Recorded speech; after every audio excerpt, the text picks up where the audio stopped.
Il était une fois un crocodile qui s'appelait Bob. Il vivait en Amérique, dans un marais plein de lianes et de plantes à grandes feuilles. Comme il était très vieux, il n'avait plus de papa ni de maman depuis longtemps. Mais il vivait heureux, seul, près d'un gros rocher. Depuis quelques jours, le crocodile pleurait. Il pleurait tellement qu'il n'arrivait plus à manger. Les autres animaux vinrent lui demander pourquoi il était si triste. « Pourquoi pleures-tu » demanda Freddy, le copain crapaud qui chante toute la nuit toujours la même chanson.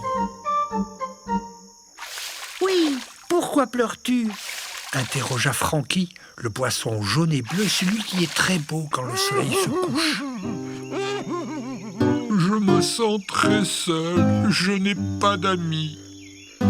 J'ai essayé de devenir ami avec les hommes qui ont des filets et qui pêchent au bord du lac, mais quand j'ai voulu leur dire bonjour, ils se sont enfuis en courant. Ils avaient peur que je les mange. Mais ils sont revenus avec des fusils pour me tuer. Alors, je suis obligé de me cacher. Je suis tout seul. J'ai essayé de devenir ami avec Clara, l'antilope. Mais elle avait toujours peur que je la mange. Alors elle est partie pour toujours, elle aussi.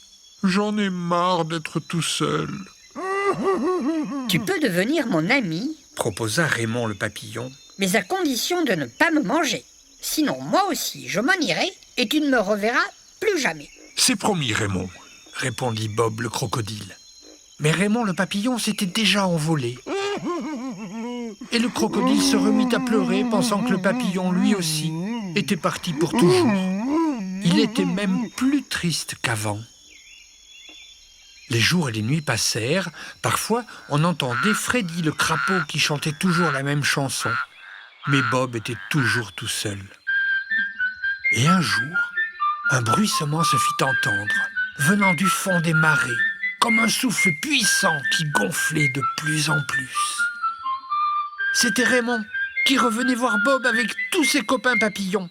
Ils s'installèrent tous dans les feuillages autour du lac où habitait Bob, le crocodile. Et c'est depuis ce jour-là que les crocodiles ne pleurent plus.